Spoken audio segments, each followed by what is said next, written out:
and welcome to another episode of Time Travel Craft Club. My name is Emily, and today I'd like to introduce you to Lizzie. Lizzie is an artist, and she specialises in working in museums and archives with young people like yourselves. Lizzie has created something called the Stone Museum, which she will tell you all about soon. In this video, Lizzie will guide you through creating your own archive of special objects, much like the National Archives' unique collection. If you haven't yet watched my introduction on what the National Archives is, then you may want to press pause here and join us again when you're ready. For this activity, you'll need a few things to get going, and you can find a list back on the main activity page. Remember, you can do this activity at any time you want, and you can work alone or with a partner.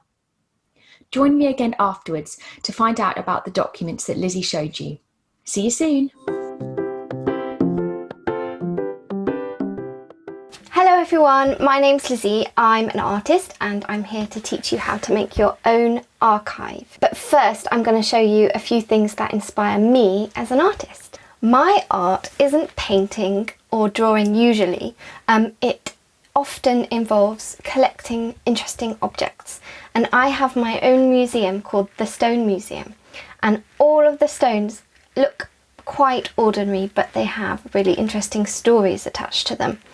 So I'm going to put on my gloves because I'm going to show you a few specimens. It's very important to put on gloves when you handle artifacts so that you don't damage them. The first specimen I have to show you is this. This is a piece of gold ore, and it comes all the way from Indonesia. The way that the gold is usually extracted is through crunching it into lots of tiny pieces and mixing it with chemicals, but I can't do any of those things, so I thought I'd have a look and see if I can find any sparkles with my trusty magnifying glass here. This side has quite a few sparkles, I think. I'll just hold it up to the camera and you can have a look for yourself. Can you see anything? Right, that's my first specimen. The next thing is this stone here. Now, if you look closely, you can see how it's got a green colour, and that's because this is a piece of Iona greenstone from the island of Iona in Scotland, and it's a very mystical place, and this type of stone is supposed to have magical properties, one of which is to stop you from drowning. Now, I'm not sure if I'd trust it, but it's quite interesting, isn't it? And I wonder what other kind of magical properties it might have, even though it looks so ordinary. The next thing I have to show you is this. These are tiny little red precious stones called garnets. And these come from the riverbed of the River Thames, and they were given to me by an expert in mudlarking. And mudlarks go out at low tide and explore the mud on the foreshore and find historical objects there. We don't know why there are garnets in the River Thames because they don't come from the UK. They come from probably South Asia, so Sri Lanka, India, somewhere like that. And we have no idea why they have come to the River Thames, but there are loads of them. Maybe a ship sank with all its treasure on board. Maybe someone threw it overboard thinking they'd come back and get it later, trying to steal it. I'm not sure, but that's my next specimen for you. Before we get into our craft activity, I'm going to tell you about an artist that has really inspired me. Is someone called Joseph Cornell. He was brilliant at using his imagination to tell stories, and I'm going to challenge you to do that in a second. Now, he lived in New York pretty much all of his life. He never left the country, and he stayed there and looked after his brother and his mum who needed help and support. But he was fascinated about travel, so he decided that he'd travel in his imagination, and what he did was he went to the markets nearby and he collected lots of tiny objects and pieces of paper and maps and things that really sparked his imagination, and he made what were like windows or museum boxes which he used to collect these objects and place them really carefully and imagine that he had been there, and sort of these boxes were a way he could travel in his imagination. I love his work, and I just remember one piece of work in particular. It's called Naples, and it has a wine glass and a shell in, and I think he thought, I'm going to visit Naples in my imagination and go to the cafe, and then I'm going to go to the beach. And so he included those things. What I want to do next is challenge you to do some travelling in your imaginations. Emily will be back later with a bit more information, but basically we have a medieval map of a village. We have a picture of King Henry VIII in his court with all of his courtiers. We have a picture of an early cinema. I miss going to the cinema, I don't know about you. And we also have a picture from the Great Exhibition, which was a huge exhibition of objects and technologies from all around the world in the Victorian times. Now, choose one of those documents. Imagine that you're going there in your imagination and have a think. Who do you meet there? What do you see? And what kind of objects might you bring back with you to remember your journey, just like Joseph Cornell? So I'd like you to pause the video, discuss with the people around you, and I would like you to find yourself a drawer, just borrow one, from around the house, and I would also like you to find some objects that you brought back from your imaginary journey. So I'll give you the chance to just stop and think and do that.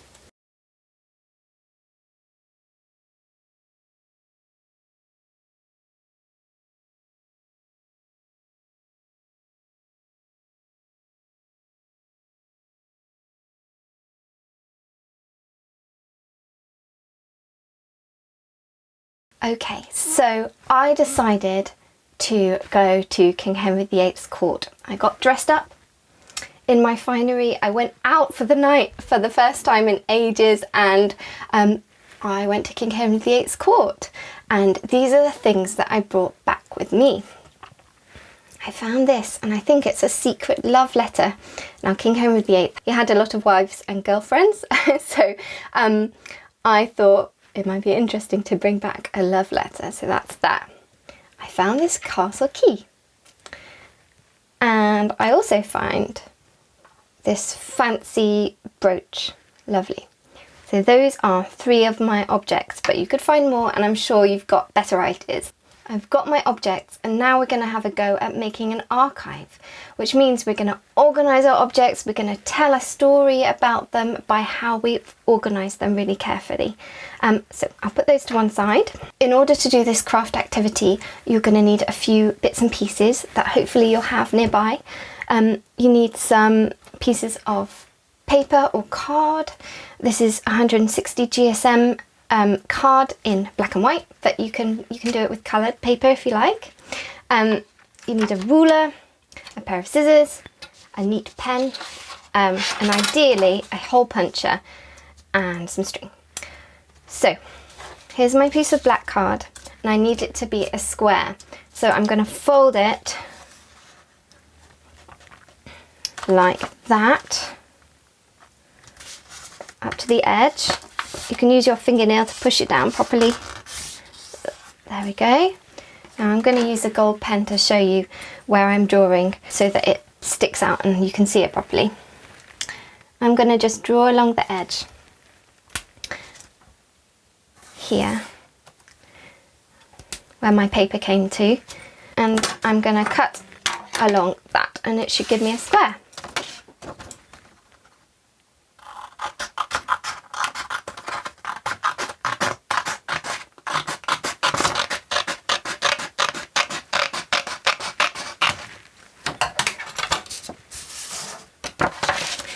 I'm going to fold it again the other direction, and it will give me a nice folded cross, which shows me where the middle of my square is, and that's really important. Ta-da! Now we're going to be working in 4s, so you ready to count to 4? We're going to fold each corner into the middle. 1, 2,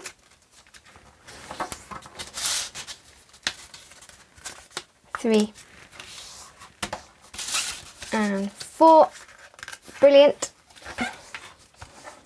Then we're going to fold each edge in so it's up against the middle fold line, and then unfold them again. So in, unfold, in, unfold,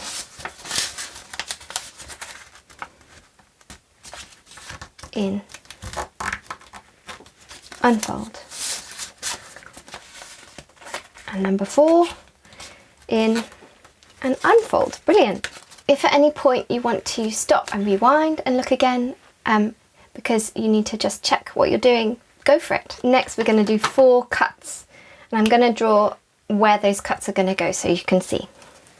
So they're going to go up to this fold here, to the edge, and there, and there, oh, wobbly, and there, a bit like the letter H. Okay, so 1 cut, 2, 3, 4. Brilliant. And this is giving you some flaps. Can you see that? Flaps. Flaps. Ta-da! You've almost got your box. And then these ones completely unfold, these sides. And they fold over the flaps and tuck in the middle like that. There we go. Lovely. Brilliant. And another trick to make it look extra neat is to cut a square of paper or card the same and just tuck it in the bottom like this. Okie doke. That looks pretty neat, I think. That's okay. I'm proud of that. So this can be my number 6 box. I put my stones in there. I've imagined that King Henry VIII liked to collect stones as well. So I've got my secret love letter, my fancy brooch, and there. That means my key can go in this one. In order that people can understand the story of your archive and what the objects are and be interested, it's a good idea to have a label. So I'm going to quickly show you how to make a label, and it will look a bit like this. It's super easy. So I've got a white piece of card. I am just going to quickly draw either side of a ruler. I'm going to snip.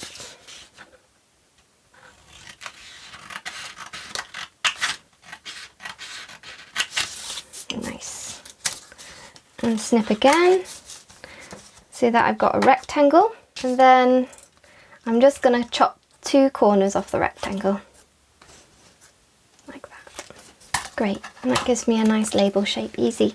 And then if you have a hole punch, punch a hole, but if you don't have one, put a piece of blue tack down and punch your sharp pencil or pen through onto the blue tack, and that will give you hopefully a neat hole as well. Okay, and it's nice to have a little bit of string attached to your label because it just looks more official. And you could also, if you're not putting something in a box, if it's too big, I've just put some black paper down on the back of my drawer there to make it look neat. You could just use the string to attach your label to your object. Here's my neat pen. I'm going to write lost key in kind of neat writing like that. And I'm going to put that down here. To make it extra organised, I'm going to put a number on my box as well. Number 6, because in museums and archives it's often the case that there are all sorts of numbers and different coloured stickers if you have stickers, and so on and so forth, organising everything. So I'm going to make sure this is super organised. If you don't have a stencil like this, don't worry at all. Another neat way, apart from your neat handwriting, of adding numbers and labels is to just print words out on the printer and cut it out and stick them on, and that can look quite neat. So number 6, a lost key. Lovely. Great, that's my archive. And I'm sure you guys can do even better, because I just did mine quickly, but you've got loads of time to think and imagine and just close your eyes and journey to those places. So just let us know how you got on. I'd love to see pictures, and I'm sure that Emily will be back and let you know how you can send them to us. But please do show us what you've done and what you collected for your archives. That would be so interesting. It's almost time for me to go now. But I've got one kind of discussion question to leave you with. I didn't ask permission as to whether I could take the love letter home. And I have a feeling that whoever that love letter is might be a bit embarrassed if I put it in my archive. So I feel like I should go back and ask permission. They might not mind because it's hundreds of years later. So I'll just check. And in the National Archives, there are actually some documents that we don't release until years and years later, to just make sure any secrets are safe and that we're doing the ethical thing. So have a think about your objects. Did you ask permission? Do you think the people you collected them from minded? It's just an important question we need to ask ourselves when we make museums and archives. So have a think and a chat about that. Right, that's all from me today. It's been lovely. Thank you for coming to my studio and watching, and I hope to see you again soon. Have fun. Bye.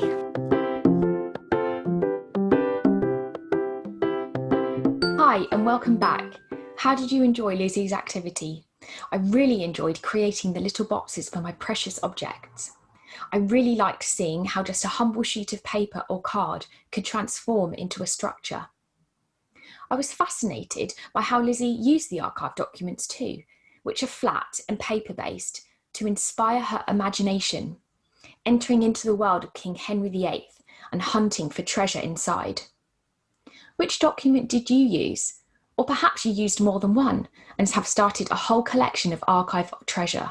Here we can see the selection of documents that Lizzie gave you the options to choose from. We have the image of the early cinema, the Chertsey map, the drawing of the Great Exhibition, and an image of King Henry VIII. And I wanted to talk to you about the document that Lizzie used for her example, which was the image of Henry. So let's take a closer look.